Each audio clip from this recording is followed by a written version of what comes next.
All right, good morning, everyone. Welcome to regular meeting of the Madera County Board of Supervisors. Today is May 5th. Why are you? Get this rolling here, so we'll call this meeting to order. I am Supervisor McCauley's stunt double today. Madam Clerk, are there any additions to the agenda? There are no additions. Thank you. And Council, can you read the close item, the items into the record for closed session? Yes, Chair, members of the board, there's a longer closed session, so bear with me. There's conference with your labor negotiators, your agency designated representatives, are your county administrative officer, your director of human resources, and Ms. Mendez, your human resources manager, to discuss all employee organizations, all units, and all classifications of unrepresented employees, but not elected officials. That's under Government Code Section 54957.6. Under Government Code Section 54957, going with the personnel items, public employee appointment, employment. The title of the discussion position is Director of Behavioral Health Services. You have existing litigation under Government Code Section 54956.9, subsection D1. There are two Madera County Superior Court cases, 87677, Valley Groundwater Coalition versus the County of Madera, and the other Superior Court case is MCV 086218, and that's Cardozo with a number of additional plaintiffs versus the County of Madera Groundwater Sustainability Agency. There are two items to discuss under real property negotiations. One property is Laundry Park with an APN 01135001-001. It shows the corners in Madera County, South Gateway Drive and southwest corner of West 8th, where this property is located. The owners of the property are Benevolent and Protection Order of Elks, Madera Elks Lodge number 1918. The agency designated representatives for negotiations are your Assistant County Administrative Officer, Joel Begay, and price and terms of payment for the purchase, exchange, or lease of that property is to be discussed, along with property that the county owns, APN 012054-014. The address is on Madera Avenue, and your agency negotiator for that discussion, a potential sale, exchange, or lease is your County Administrative Officer, Matthew Trieber. Thank you. Thank you, Council. With that being said, we will retire into closed session. We will resume our open session at 10 a.m.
All right, good morning, everyone. Thank you. We are back from closed session. It's our regular session, our Madera County Board of Supervisors meeting. And council, do we have any reportable actions from closed session? Chair, there's no reportable action from your closed session. And I would also like to just add on the timed items, item 8E as an elephant. There's a request to not hear that item and pull it for a later date. However, I would also like to acknowledge a correspondence that was submitted to the Board of Supervisors on May 1st, 2026 regarding this item. And it was from Andrea Uribe, from the Land Use and Transportation Policy Advocate of the Leadership Council for Justice and Accountability. Thank you, Chair. Great, thank you. And I will look to my colleagues to open and close this meeting in memory of. Yeah, Before we get there, I'd like to comment on that. Is that appropriate, on the pulling of that item?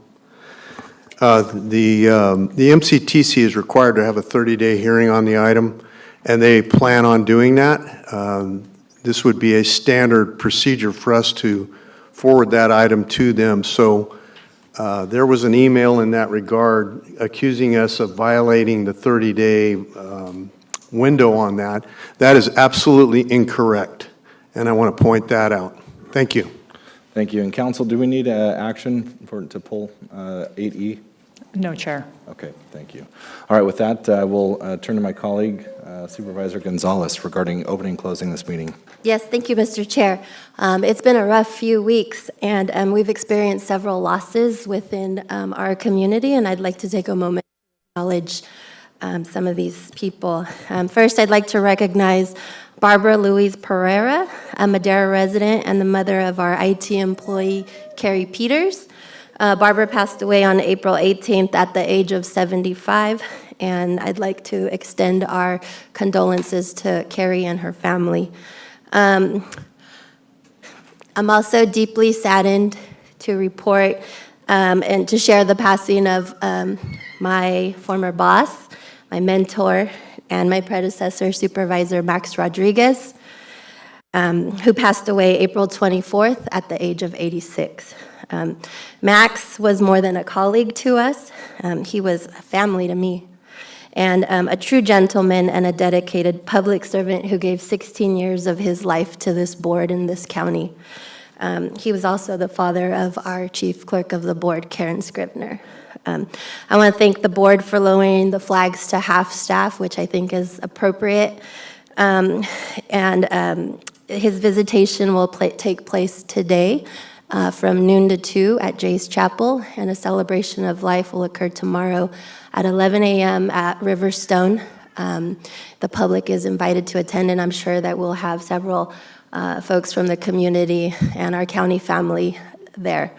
To Barbara, Karen, and Mark, and the entire Rodriguez family, I want to extend my sincere condolences to you. I'll reserve most of my remarks for tomorrow's celebration of life, but I do want to share this. Max was a father figure to me, and I'll miss him tremendously.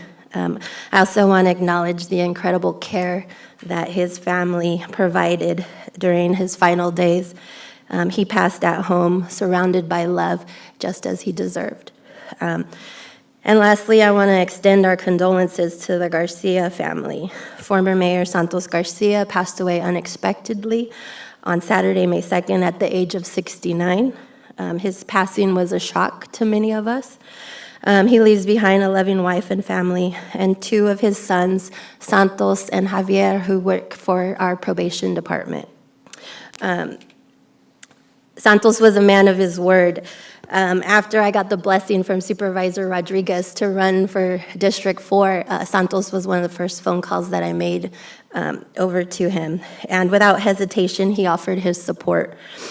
He became part of my trusted circle. We didn't always agree, but his guidance meant a great deal to me. So we lost 2 prominent leaders on Madera's east side, specifically in the Latino community, and our hearts go out to their families and all those who cared for them. The loss of these individuals leaves a void in our community and in our hearts, and I encourage all of us to hold our loved ones a little closer today because tomorrow's never promised. With that, this time I'd like to ask that we take a moment of silence in honor of Barbara, Max, and Santos.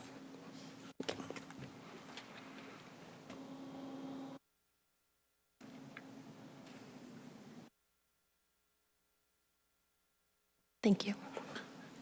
Thank you, Supervisor. All right, with that being said, is there anyone else who would like to? Yeah. Yes. I'd like to also mention, and I understand that maybe he was maybe partially eulogized before he actually passed, but also on April 24th, Johnny Legion passed away a few days shy of his 98th birthday, and many of you knew John or know John, or maybe some of you have no idea. It's the first time you've heard his name, but he was just a huge leader, impact on the lives of many, many people in our county, Hume Lake, internationally, and just quite an individual. His daughter is Jane Wiebe, son-in-law Lou, and John was just, he was a great mentor to many, and also a great sense of humor. He used to tell me that he was going to live to be 100 or die trying. So he was, again, just a wonderful individual that, again, made an impact on many, many people. Thank you. And thank you for that. Yes. Yeah, I just wanted to comment on two of the people that were mentioned here today. John Legion was a mentor to me and a friend. I remember the first time he took me to the state capitol, and we walked in together without interruption into Pete Wilson's office. And he knew him. He introduced me to him. And the governor of California greeted that man like a long-lost friend. And that was John Legion. Everybody knew him, he knew everybody, and they loved him. And he had a huge impact on me personally. He was a man of great integrity. He had a lot of impact on children. He was one of the founders of Hume Lake camp for young people, and adults too go there. But that changes lives, and he was also a part of the Far East Broadcasting Network. He had that beautiful bass radio voice, and he could sing too. He was a very good singer. But was a friend to me and my family, my children, and made a big impact on our lives. Max Rodriguez, what do you say about a guy like that? He was bigger than life. Max was one of the funniest guys I knew. He had this rapier wit that he would look at you and almost sarcastically grin, and you couldn't help but laugh. It's like, what are you thinking, man? What are you thinking? And he was so good at it. I just loved him. We spent many hours together in the 10 years I represented with him, and I miss him, and I'm thankful that he was in my life. Thank you. Great, thank you for that. And, we open and close these meetings in memory for those that have made an impact on, us as individuals and us as a community. And so it's just so fitting. And it's been a rough couple weeks, obviously, with the losses that we've had. And these are people that have made such an impact on our community. So thank you for those kind words. All right, next we're going to move on to invocation and Pledge of Allegiance. We are going to have Pastor Scott Dixon from Madera Rescue Mission, and we do have a couple friends and colleagues from our neighbor across the street, City Manager Arnaldo Rodriguez and Councilwoman Anita Evans in the room, and so I will ask Councilwoman Evans afterward to lead us in the Pledge of Allegiance. So thank you. Please rise. Good morning. Heavenly Father, we come before you this morning with grateful hearts, asking for your wisdom, your peace, and your steady hand over the work done in this room. Your word reminds us in Micah 6:8 that you call us to act justly, to love mercy, and to walk humbly with you. And today we ask for grace to lead in that spirit. Lord, we pause to honor two faithful public servants whose lives have shaped this county. We remember former Supervisor Max Rodriguez, a man who gave more than a decade of steady, humble leadership to the people of Madera. Thank you for his lifelong commitment to this community, for the neighborhoods he championed, and for the families he served with quiet strength. We also remember former Mayor Santos Garcia, whose recent passing has touched so many. We thank you for his decades of service, from carrying the mail with diligence to carrying the responsibilities of leadership with compassion. Comfort his family today with your nearness and your peace. As this board meets, may the legacy of these men remind us that leadership is service, and service is love in action.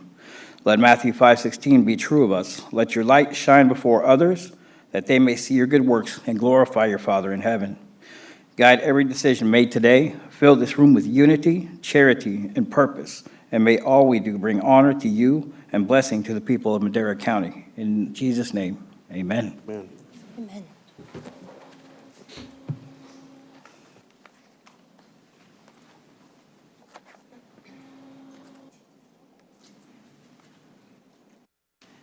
Blessings, everyone. Would you please put your right hand over your heart? I pledge allegiance to the flag of the United States of America and to the republic for which it stands, one nation, under God, indivisible, with liberty and justice for all. Be blessed, everyone. Thank you for that. We'll be moving on to public comment. The first 15 minutes of each regular session are set aside for members of the public to address the board on any matter under the jurisdiction of the board, but not appearing on the agenda. The board will not take action on any item presented under public comment. Speakers are limited to 3 minutes. Anyone addressing the board is asked to print their name clearly on the speaker sheet at the podium and state their name and county of residence for the record. So thank you. Good evening, board. My name is Donald Hawley. Wow. The reason I rose while we were giving memorial, I didn't want nobody to forget Gary Adams. He's a great friend of this city. He served as a board of school district trustee and also a good friend. Santo and I were council partners together. I'll miss him. But to Max, the reason I rose and came this far to be here, Max is one of the persons who put me on the planning commission for the county. Not only did he do that, I ran the program called the McNally Park Jesse Owen Games, which most of you boards supported. Max was a great supporter. I mean, a great supporter. But to top it all off, his beautiful wife, Sarah, her and I worked together for 20 years at O'Berdy's. Her, Minnie, and Virginia were my angels. You remember Charlie Angels? Yeah, those Slim's angels. But with all that said and done, this city had a lot of great leaders. I don't want y'all to forget that. We don't take that highly. To Robert Porter's great friend, Pat Trevor, David, all of you have really supported me over the years, been in my corner, as well as not only as supervisors, but as friends. So I just want you guys to know, if you don't reach 70, it's okay. Because God gave us 70. But we're leaving here so early is because God has a plan. And if you don't know him today, you need to get on board. Amen. Because tomorrow is not promised to you. Thank you, board. Appreciate you. To you, love your family. I'll never forget him or Sarah. So God bless all of you, and God be with you. You too. Thank you, Mr. Hawley, for your Thank comment. you, Donald. And Mr. Chair, I'd like to acknowledge Supervisor Rodriguez's family. They're in the audience. And in true Max form, would you please stand up? That's exactly what he would do if he was on this dais. So just want to thank you for being here.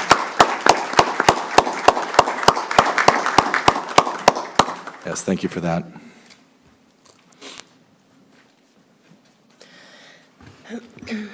Good morning, Chair, members of the board. My name is Shanika Dixon. I'm the Director of Human Resources. First, I wanted to give my condolences to the families who have lost great leaders in this community. So we are with you and support you and are here.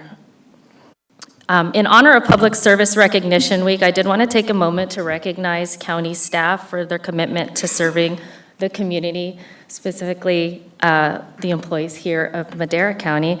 And my department, Human Resources. I've been in Human Resources for over 20 years, serving in public service for the last 16 years, and it has been a great honor to be here with the County of Madera with such great people who are committed to not only the staff, but committed to the communities that they serve. The work that county employees do every day makes a difference in the communities we serve, and I also want to thank all of you for the hard work and dedication and the responsibility that you carry. It is so commendable to see how much work and commitment you put into serving not just county staff, but the communities, and how passionate you are about making sure things are done the right way with that in mind. In recognition of Public Service Recognition Week, the county extends our appreciation for your service, and we are proud to stand alongside you, supporting the important work that's being done every day. Thank you. Thank you very much. Mr. Yes. Chair. Yeah, thank you for mentioning that, Shaniqua. And I wish we had advance notice about this, because I would love, maybe we can agendize a proclamation or something, because, you know, there was a ribbon cutting last Friday for Highway 41, and groundbreaking. Yeah, ribbon cutting, groundbreaking. Anyway, it was a great celebration. We're moving forward with 41, and the master of ceremonies said, "I'd like to have all the dignitaries stand," and I was just like, "Dignitaries? You know, does that mean electeds?" And you know, it always makes me feel weird, because we're not doing the heavy lifting. It's exactly our county employees that are doing the heavy lifting. They're the ones that are, you know, figuring things out, engineering, you know, moving forward. And, you know, a lot of the time, you know, we vote on something, we research things, but it's a team effort, you know, and I always feel like, you know, you dignitaries sit down, everybody else stand, because you know, we actually serve everybody in the county. You know, you're our bosses. And so a lot of times we forget about that. So I'm really happy we did later on during the ceremony acknowledge, you know, Public Works and some of the others. But, you know, a lot of times it just seems like it's turned around. I don't know. That's me. But thank you very much for bringing that up. And I'd love to see if we can get it agendized that. So thank you. Yeah, thank you for that. And I think too many politicians think they're really important, which is a problem, by the way. So thank you for acknowledging that, because we don't do the heavy lifting. It is the staff that does all the heavy lifting. Everyone around us does all the heavy lifting. It's not us. So, all right, we will continue with public comment. Clerk, do we have any other additional public comment? Yes, I'd like to acknowledge a letter that was received from Josh Hilden. It was received by the Clerk of the Board's office on May 1st. It will not be read into the record, but it will be placed on the record. Great, thank you. Any public comment online? None online. Great. Next, we will move on to the consent calendar. Before we move on to the consent calendar, do we have, ma'am, would you like to recuse yourself, or you mentioned something about that? Yeah, Mr. Chair, I'd like to pull item 7V. I need to recuse myself, and I have a comment on 7AB. So pull 7B, recuse yourself on 7D, and provide comment on 7AB. AB. Just a comment, if I may, or is there anyone else that's pulling anything? Any of my other colleagues like to pull an item for discussion off consent? So just, I find it ironic and yet a little comforting that we have item 7AB is consideration to adopt a resolution supporting the site selection of a proposed heavy maintenance facility for the California High-Speed Rail project in Madera County. And as we honored Supervisor Rodriguez, this item emerged on our agenda. So I think it's comforting to know that there's still work that is left to be done. I would request that we activate the High-Speed Rail Task Committee that Supervisor Rodriguez established way back in the day, because I think there's some collaborative efforts that we can make with particularly Merced County on this item as they move forward and we navigate this. So I'd like to request that we activate that committee. That's all. And did you have 7B or was it 7AB? AB. No, AB. Only that's AB, it. okay, And got then I'll remove myself. All right, do we have any other comment from our colleagues on the consent calendar? I'll put it out to the public. Do we have any public comment on any item on the consent calendar? None online? All right, seeing and hearing none, I will bring it back to the board for action. Move to approve, 7. accepting 7V. V as in Vince. Accepting what, I'm sorry? It's with the What's that? removal of 7B. Yeah. With the removal of 7B. V as in Vincent. B as in Victor. Sorry, V. Yes. I'll second. Great, we have a first and a second. Roll call vote. Supervisor Rogers? Yes. Supervisor Gonzalez? Yes. Supervisor Poitras? Yes. Chair Wamhoff? Yes. Vote passes 4-0. For public comment on the consent. Great, thank you. We will now move into our discussion items, 8A. Chair, you should call 7V and take that separately now. Okay. V like Victor. All right, so we will move to 7V. Speakers here, but nothing's coming out of it. Just a vote, right? So just a vote. 7V on the consent calendar to be called for public comment and voted on and discussed on separately is on the agenda, and it is an item from your Public Health Department related to United Way Fresno implementing a program that provides some services to the county with the term ending in 2027. Thank you. Thank you, and this is what has me all screwed up because police world, we use phonetics. So earlier I heard D, and then I heard, okay, 7V Victor, got it. You know, it was hard to hear up here, but she turned the volume up on our system, so that was great. Thank you. All right, so 7V, thank you so much. But I think we just have a recusal, so we just need public comment, actually. Any public comment on 7V? Okay. None online. All right, seeing and hearing none, bring it back to the board for action. Move to approve. Second? All right, any public comment on 7V?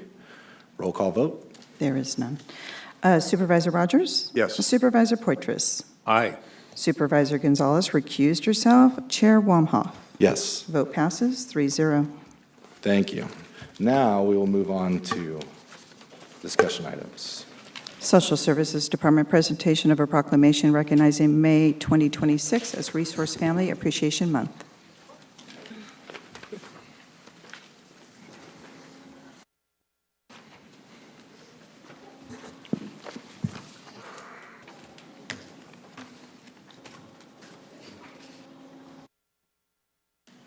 Good morning. Nikki Matus, Deputy Director of Social Services over Child Welfare. I'd first like to extend my condolences to everyone for the losses.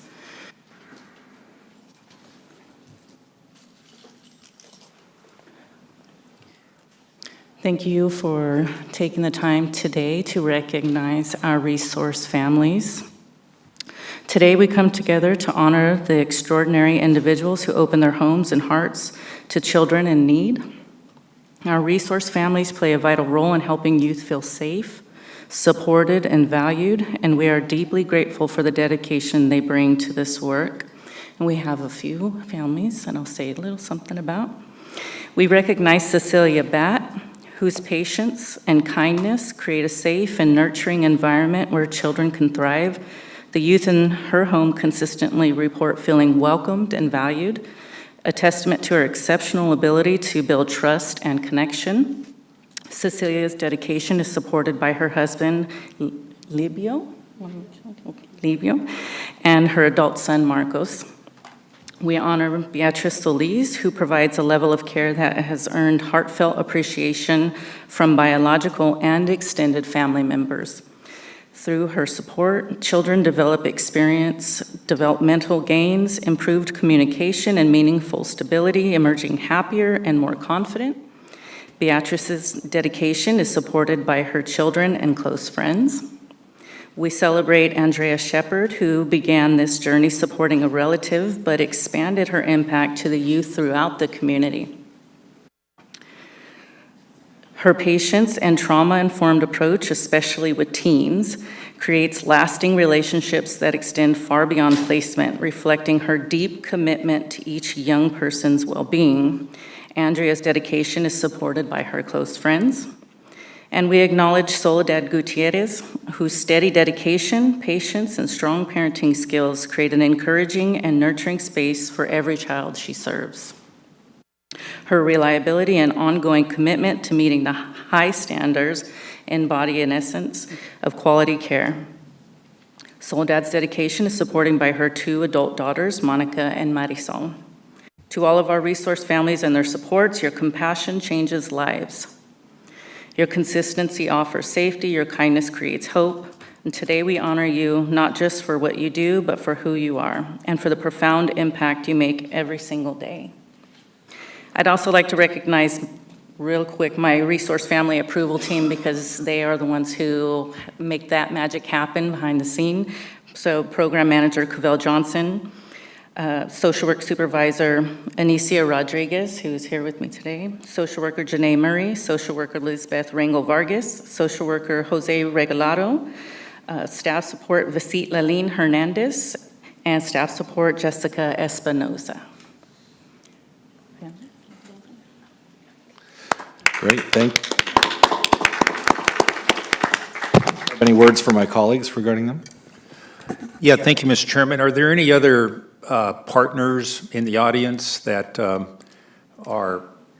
that help support resource families, or? Our CASA partners also do, yes, they do. All right, good. In fact, could we have maybe our CASA partners come up and Absolutely. introduce themselves and so Absolutely. forth? Okay, I have to let everybody know, I'm on the CASA board, and I was at a CASA board meeting last night, Yeah. and so I saw Chris out there, and she's our new executive director, and so I thought this might be a perfect opportunity for Krista to introduce herself, as well as our Madera team. So, Carmina, thank you. Thank you, Nikki, for sharing the time. We are so grateful to all of you and your long history of support of the Department of Social Services and CASA and the amazing resource families that we're honoring today. So I'm so glad to be here with all of you. We're honored to be an extension and support the courts and our social services here in Madera. And what we always talk about is what Nikki mentioned, that we build systems in order to scale impact, but at the heart of it, what changes a life is a relationship of consistency and care and compassion, and that's what these resource parents represent. It's what our advocates represent. So I also honor all of you and thank you, as well as the DSS team, for your incredibly hard work every day. So thank you. And I wanted to introduce Carmina, the head of our Madera team. Once again, Sherry said it all, but thank you so much for your support, and thank you, Department, for all your support. Very good. And with that, I just, again, echo your comments in regards to our team here with the county and for all the great efforts. And it's really a big team effort, to see everybody working together, linking arms and really making a difference in the lives of these kids and these families. So thank you so much. Great, thank you. Any other words from our colleagues? And I would like to say a special thank you to the resource families. After all, this is Resource Family Appreciation Week. Obviously, the staff does great, but these are the people who open up their homes and their hearts and their own families to these kids and teens who don't have any stability in their life. And when you get reports back saying that, it was a loving and nurturing place for them, when these kids typically have known no stability in their lives and typically only chaos, that is something that is truly commendable, because you guys are really doing that work and you guys make the impact. When those kids grow up, when those teens grow up, the young brain does weird things. It blocks certain things, it holds on to certain memories, and you guys are creating core memories for a lot of these kids that they will carry forward for the rest of their lives. And even if you have them for a week, a month, a year, whatever it is, you guys, with the care that you bring, you will have that lasting, lifelong impact on these kids as their brain is developing through that critical stage. And so I want to give you guys just a round of applause for all that you do, so thank you. And we do have a proclamation. We would love to take a photo with all of you folks up front and acknowledge you guys, so thank you.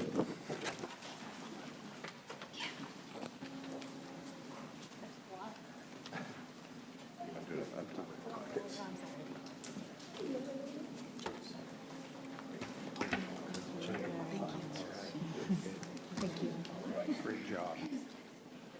Of our families. Yes. I think we're a little off balance.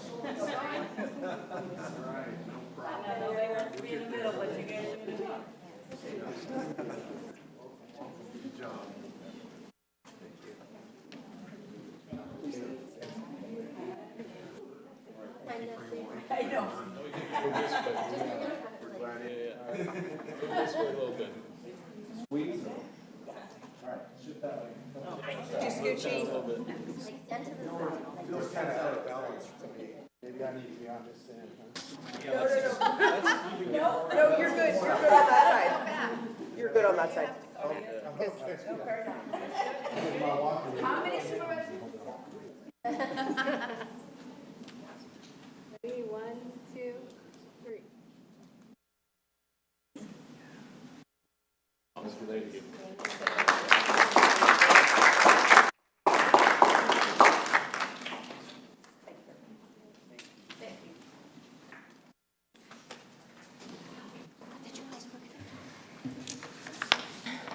Real quick, we'll have our Resource Family Approval Dinner, or Appreciation Dinner, on June 16th from 5:30 to 7 at the Emerald Room at Social Services, and you all are welcome to join us. Okay? Thank you. Thank you. And did we have any public comment on 8A? Something good, I'm sure. I like to eat, so I'm going to say it's something good. Make sure you have dessert. Yes, plenty of dessert. No comments online.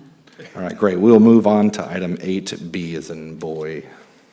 Public Health Department presentation of a proclamation recognizing May 6th through 12th, 2026 as National Nurses Week.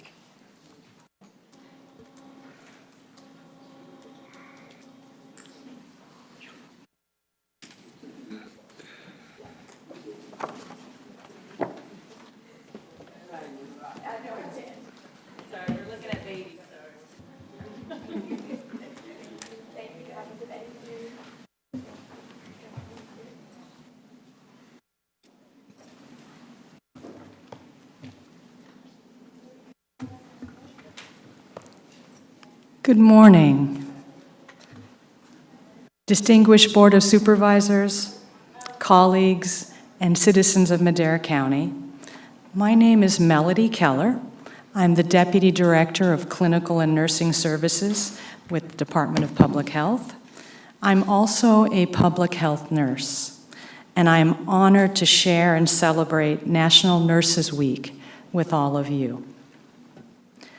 Nursing is the largest healthcare profession globally, with millions of dedicated nurses working in various healthcare settings, including hospitals, clinics, community agencies, schools, and in patients' homes.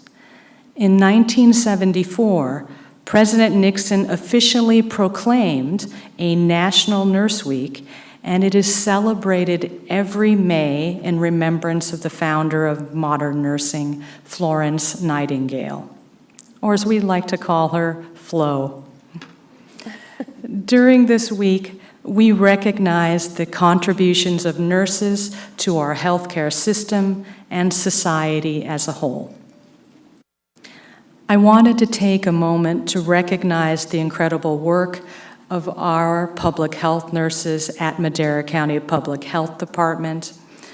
Our team consists of 18 dedicated nurses, including both registered nurses, licensed vocational nurses, and public health nurses, serving our community across 8 programs within the department. And these services include California Children's Services, clinic and mobile services, foster care, adult protective services, communicable disease prevention, childhood-led poison prevention, and maternal, child, and adolescent health programs, to name a few. I also wanted to share a story that really shows the impact of public health nurses in our community, particularly as it relates to our childhood-led poison and prevention program. In the past year, a family in our community experienced the devastating effects of lead poisoning. Their young child had been showing signs of developmental delays, and through our outreach efforts, we were able to connect with them. One of our public health nurses visited their home to conduct a lead risk assessment. She discovered that the child had been exposed to lead from deteriorating paint in their older home. She not only provided the family with education about lead exposure and its effects, but also connected them with resources for home repairs and access to medical services.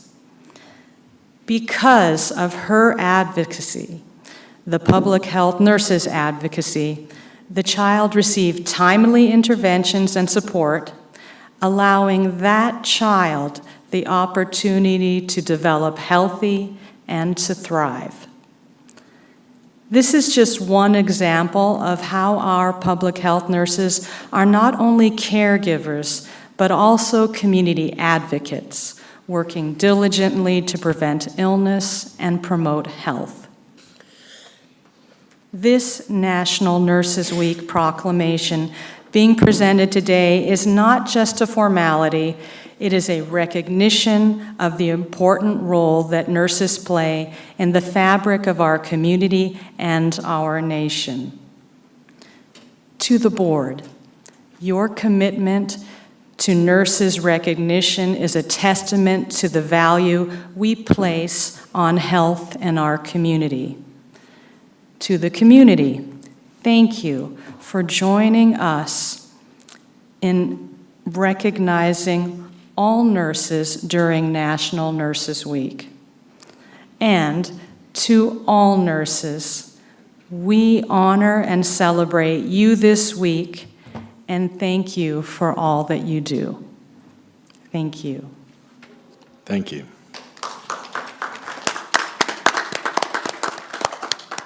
Well, thank you for that. And do you have anybody else who would like to say something? If not, I'll bring it back to my colleagues on the board. Do you have anything to add? Just a comment, Mr. Chair, that, we have some of these items on the agenda. They're routine contracts. We just had one for the lead poisoning program. But to hear that, it really shows that, we're putting these dollars to work. So I really appreciate you sharing those stories, and thank you for all that you do. Yes. Yeah, Mr. Chair, I'd just like to mention that we do value each and every one of you for the work that you do, because you make a huge difference. And, we appreciate that you chosen Madera County as a place to serve the public. And So again, just want to thank you very much. Thank you. And did you have something to say? Yes, hi, good morning. I would like to thank Board of Supervisors for your support.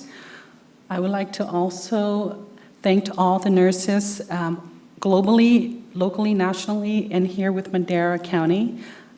With all of your support and all of your programs, professionalism helps make everything flow and bring this community together. And I am greatly thankful to be working with all of you. Thank you. Happy Nurses Week.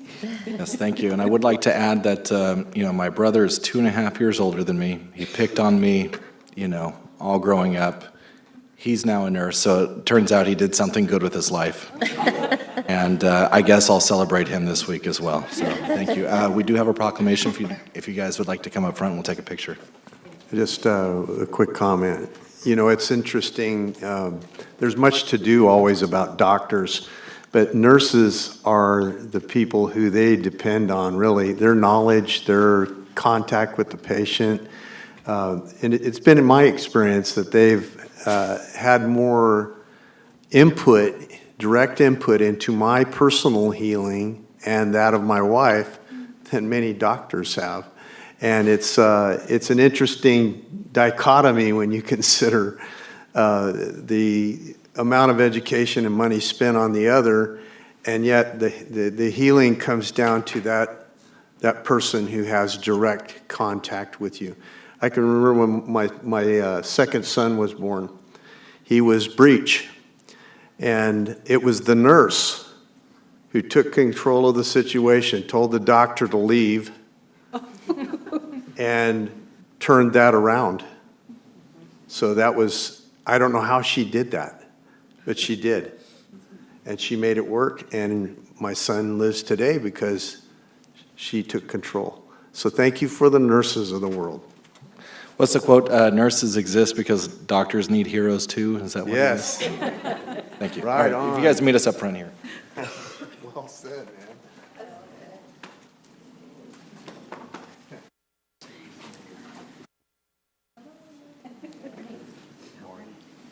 Fantastic.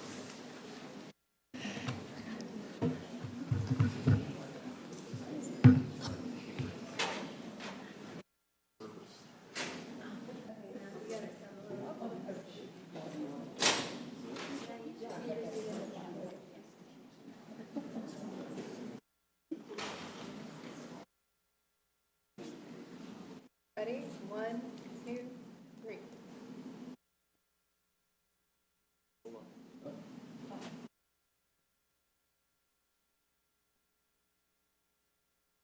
Thank you.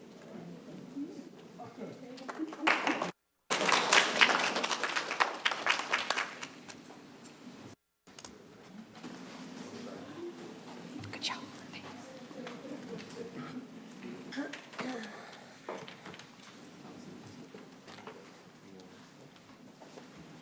All right, moving on to 8C. Public Health Department, discussion and consideration of approval of the Madera County Department of Public Health to submit an application to the Innovation Partnership Fund, RFA IPF-001, with an award amount up to $5 million for fiscal year 2026-2029. Good morning, Board of Supervisors. Sarah BOS, Director of Public Health. And I'm excited to share with you an exciting opportunity for us to be able to apply for the Innovation Partnership Fund administered by the California Behavioral Health Services Oversight and Accountability Commission. Whew, that's a long name. We plan to apply for just under $1 million to fund an initiative that will weave together and augment public health and behavioral health programming in our mobile health team and in our drop-in centers in Madera and Oakhurst called Hope House and Mountain Wellness Center. As you know, Public Health's mobile team has 2 vans and a trailer that includes a shower and a restroom that are deployed regularly throughout the county, providing physical screenings, testing, vaccination, and referrals. The mobile health team will be expanded by integrating behavioral health staff and programming. The expanded team will continue to go directly to underserved populations in rural communities, encampments, shelters, agricultural work sites, community centers, and tribal lands, and staffed by a multidisciplinary county team that will include clinicians, caseworkers, nurses, public health professionals. This expanded mobile team will continue to function as a low barrier entry point, providing screenings in public health and behavioral health, brief interventions, field-based assessment and triage, and referrals to appropriate levels of care and other resources. When deployed to homeless encampments, this team will coordinate with Heart Madera, the homeless engagement and assistance response team. The grant will also expand services at Hope House and Mountain Wellness Center. The anchor services that are available today in these drop-in centers, they are a safe space to connect, socialize, do laundry, shower. Those will be augmented with public health resilience programming as well as on-site behavioral health services to create dependable, low-barrier entrance points that are stationary. So like the mobile health team, we'll still provide screenings there, brief interventions, assessment and triage, and referral. But in addition, we're going to have resilience programming by public health and resilience resources to prepare residents to respond to adverse life events in healthy and effective ways. We're going to add additional programming for behavioral health, including individual and group therapy sessions, substance use services, early intervention program to support youth and young adults at the onset of serious mental illness, and supported employment model to integrate clinical treatment with individuals to help them compete for employment and long-term recovery. So together, these components create a dynamic system to reach out to community members who have a spectrum of needs, because in addition to public health and behavioral health, we're looking at those services that will expand beyond moderate to severe population on the behavioral health side to really connect people to their managed care plan if they need behavioral health services that the county doesn't provide. So this will begin a new level of partnership between public health and behavioral health in Madera that I hope to see continue well into the future. And by integrating our mobile health services and these trusted community hubs with resilience programming, this initiative will create a sustainable, person-centered system of care that aims to improve timely access to care, stabilizing individuals in distress, reducing reliance on crisis services and emergency rooms, strengthening the system, efficacy and efficiency, and hopefully contributing to a healthier, more resilient community in Madera County. I'm available if you have any questions. Great, thank you. Any of my colleagues have any questions? Great. I will open it up to public comment. Anybody in the public have any questions regarding this item? Any online? None online. And I would like to add, where would people go for more information regarding these expanded services?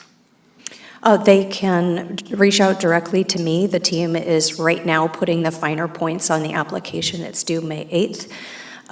But we expect to initiate these augmented services beginning in July. The announcement of the grant award would be mid-June. That's pretty quick. Yep. All right, thank you for that. Seeing and hearing no public comment, we will bring it back. I'll move for approval. We have a first. I'll second. First and a second, roll call vote, please. Supervisor Poitras? Aye. Supervisor Gonzalez? Yes. Supervisor Rogers? Yes. Chair Wamhoff? Yes. Vote passes 4-0. Great, we'll move on. Thank you, Sarah. Move on to 8D, as in David. Behavioral Health Back again. Services.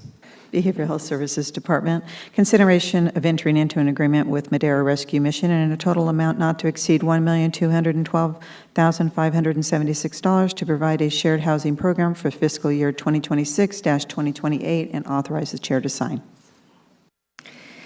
Thank you. This 2-year agreement would continue what is already in place, reserving 34 beds at the Madera Rescue Mission at the cost of $1,486 per month per bed.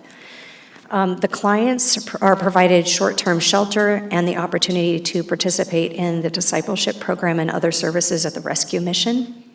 The beds fall out in this way. There are 23 beds on the men's side dedicated for behavioral health clients, 10 beds for behavioral health clients on the women's side, and 10 beds that are paid for by the County of Madera Probation for the fulfillment of AB 109.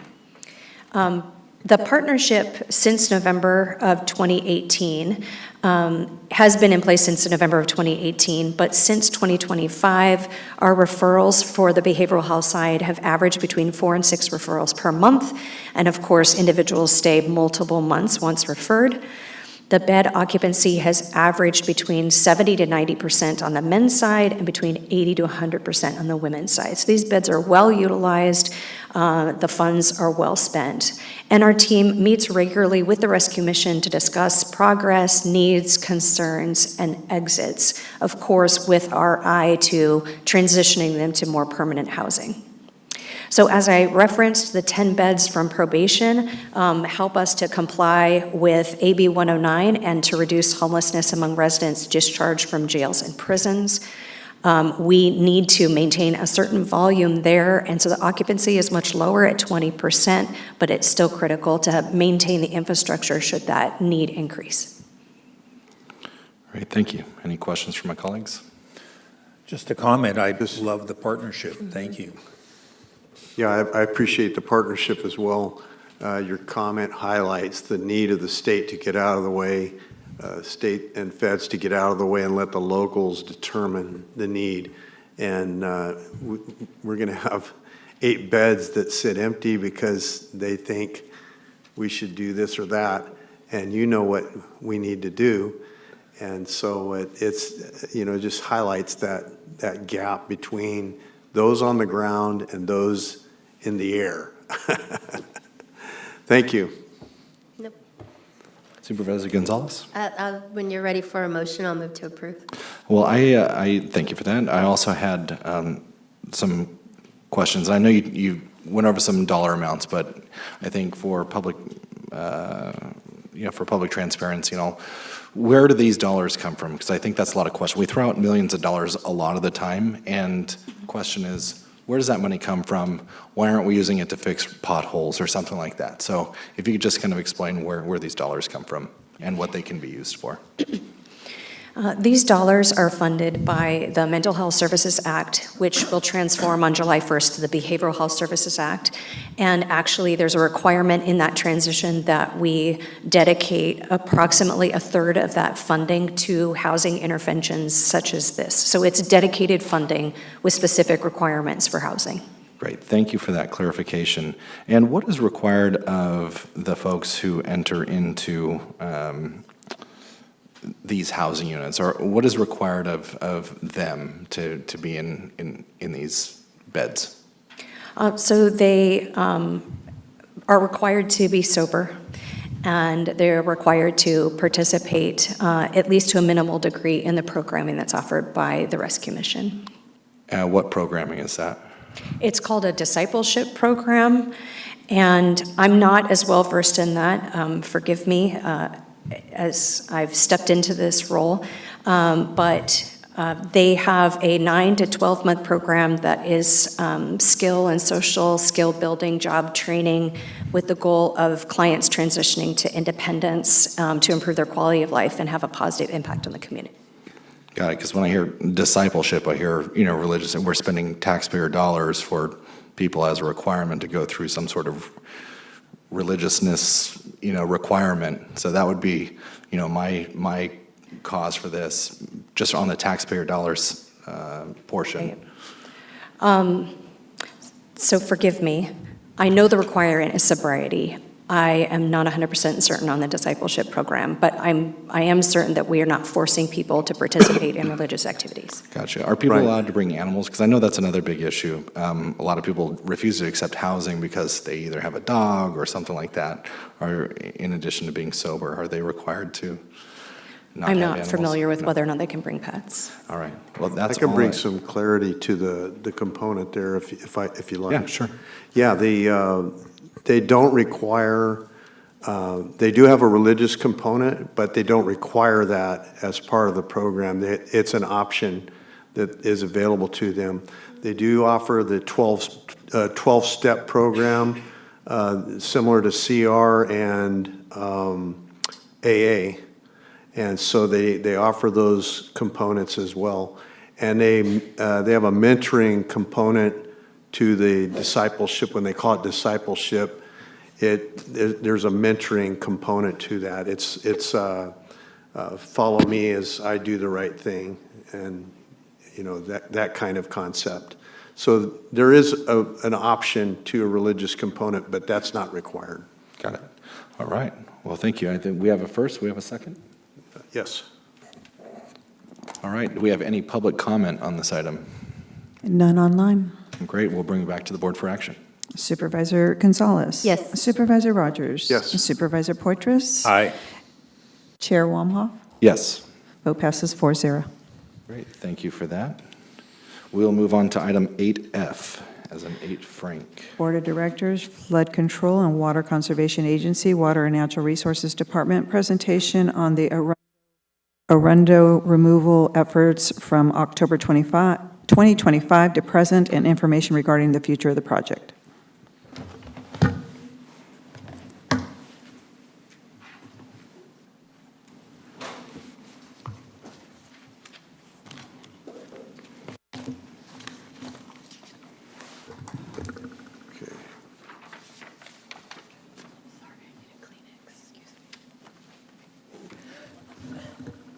Good afternoon, Mr. Chair. Stephanie Agneson, Director of Water and Natural Resources, here serving as Flood Control Manager. We have a major win for flood safety. We're going to show you some of the progress we have made in partner with River Partners and a grant from the Wildlife Conservation Board in removing Arundo. And we have removed 300 acres worth, which is 700 tons. So we originally thought that with the grant that River Partners received, we'd be able to remove Arundo on the Ash and the Brenda and the Chowchilla River and the Fresno River, et cetera, but there was not sufficient funds to do that, and there was a lot of Arundo. So their focus has been on the Ash Slough, where the Arundo was the densest. You can see here, the process began with mapping and drones. This is a drone that is non-invasive and flies from very high up to map difficult to access areas. I think it might animate. Oh, there it goes. So you can see it took off along the Ash Slough, and that allowed us to get mapping of the before part of the project for Arundo. It's really a two-part strategy for removing Arundo. The first part, which you can see in the slides, is the mechanical removal, and then that is not alone. You have to treat it with herbicide. So a two-part strategy with Arundo. And then here are the results. There's the 700 tons being, that's not all of it, but being taken away. So again, this is a plant that uses a ton of water. It crowds the flood control channels so they can't convey flood flows, and it's a big problem all around the state. So moving forward, you will see more progress along the Ash Slough, and then they're going to start mapping the Brenda Slough as well with the drone, and we do notify people with letters. And then they'll be monitoring it and using herbicide to kill any of the new growth. So just some good news there from our flood control agency, working to build partnerships with River Partners and accessing grant funds. Happy to take your questions. Just a quick comment, if I may. Yeah, go ahead. Yeah, at 7 acre-foot per acre of water consumption, this is a win for the farmers of our area. It's a win for the community in general. It's a win concerning habitat that is not utilized by as much by critters as it is by humans. And I refer to the homeless population who love to get in there where they can conceal themselves, and a lot of nefarious activity occurs as a result of the seclusion. And I just, I can't tell you how grateful I am, well, not to mention the fire potential for each of the, you ought to see a slough full of Arundo on fire. It is the hottest fire you could ever imagine. I've been right next to it. And in fact, we've lost, the city of Chowchilla lost a water tender during a slough fire of Arundo burning. It's been a fight over the last 10 years, longer than that. I've been at this for 16 years, and I remember the first year we went into the flood channels in Ash Slough, and we had a flood year that year, and the water was up to the bottom of the bridge, and there were breakouts as a result of the pinch points that were created due to Arundo. I remember Jack Fry used to always say, clear channels, Mr. Rogers, clear channels. You remember him saying that? That was his line, and he was so right. He was so right. Clear channels create great circumstances for groundwater recharge as well. So my one question would be, what are we going to do to assure that this doesn't come back in full force? So the River Partners is following up and treating with an herbicide, and they seem well positioned to get funding to continue to do that work. Okay, and what about upstream? Are we concerned about they're working their way proliferation? Gradually upstream. Yeah. They've started in the areas where we have easements or the legal ability to go onto people's property. Right. And just so we say it in public, sometimes people don't want us there, but we're here to remove an invasive plant, and they're performing a service. So Exactly. Yeah, I know about some that are like that. I've run into that. But the fact is that clearing it upstream is going to be critical because the seeds flow downstream and create the problem all over again. So it should be eradicated. Should talk to the federal government, maybe Congressman McClintock and some others. I think he was very open to the idea that I suggested to him, that this problem was created by the Corps of Engineers and that they should be funding the removal of this invasive plant. They started it. They should finish it. They should fix the problem. Anyway, that's my comments. Thank you. Great. Thank you for the comments. And thank you, Stephanie, for the presentation. Do we have any public comment on the presentation? None online. All right. Thank you. Thank you. Congratulations, by the way. This is a fantastic bit of news. All right. We'll move into pending legislation. Any pending legislation we have? CAO, Trieber? No pending legislation, Chair. All right, can we turn this microphone down? I know it's over, but can we just turn it down? Apologies. Stop yelling at us, okay? All right. All right, we will have supervisor and staff reports. Council, do we have anything? No report. Thank you, Chair. All right, thank you. No report, Chair. All right. Yeah, I have the Chowchilla Fair coming up on Saturday, and the parade is also Saturday. Actually, the fair starts Thursday, I believe. So it'll open brand new. And we had a big part this year as Madera County in the reanimation of their parking areas and their structure there. So $30,000 of district dedicated funds went to, over a period of years, went to that project. And the parking looks absolutely fabulous. A lot of children will come to the fair. They'll show their animals. They'll demonstrate their wares, and it's a great time for young people. The parade history for Chowchilla, that is an armed services parade.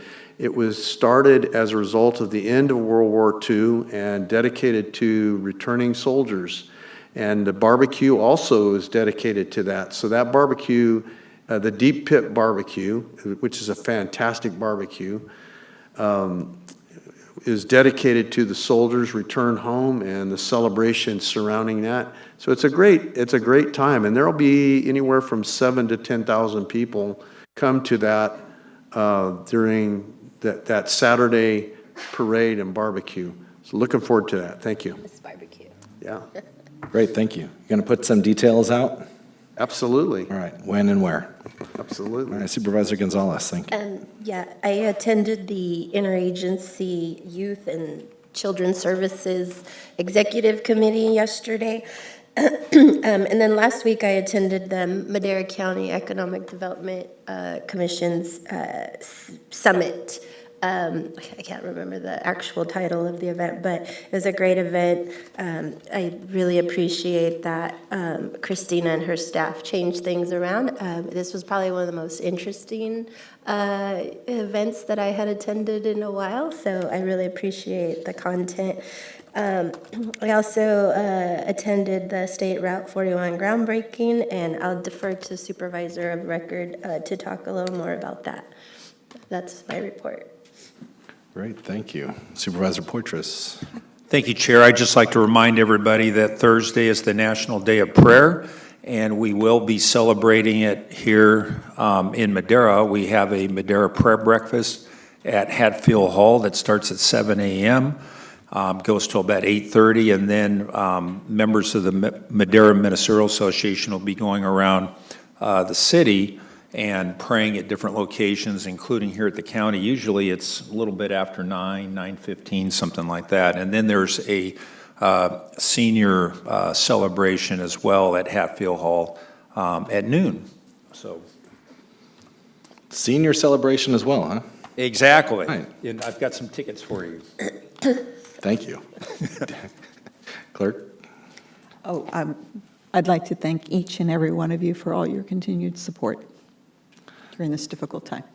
Yep. Thank you. And we're thinking of you, and we're with you. Thank you.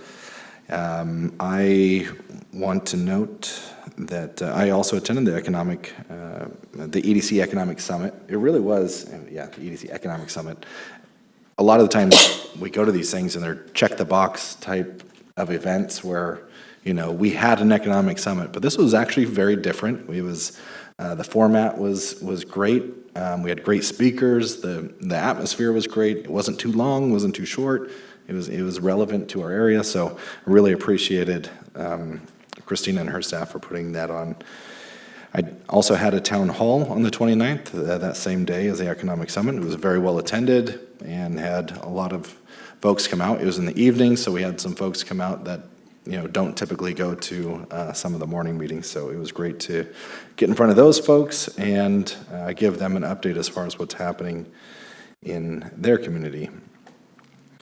And on Friday, May 1st, all of us went to the 41 groundbreaking. Obviously, this was a historic event for our county, the largest public works project in our county's history. And it's just exciting to see everything actually happening. And, this project was put into motion in 2014, officially, I believe. And so it took 12 years to get to the point where we actually start. And I think that's a testament to all the work that goes in behind the scenes to the people that actually do the work in our public works team and our CED team and everyone who's involved in right-of-way and environmental and, working with Caltrans, working with PG&E, working with everybody that is needed to get this project moving forward. It's a huge monumental task, and I want to thank everyone involved for getting this across the finish line. It's times like these that we hear, well, now we have to plan for the next thing because it's going to take 12 more years to get it done, right? So we can't let our foot off the gas pedal. It's just go, go, go. And, whatever timeline it is, let's try to cut it in half at every step along the way. So I want to appreciate, or I do appreciate, and I want to extend my sincere thanks to everyone involved in that project. And that is all I have. And if we don't have anything else, our next meeting will be May 12th. I will not be in attendance. But as of now, our meeting is adjourned. Thank you.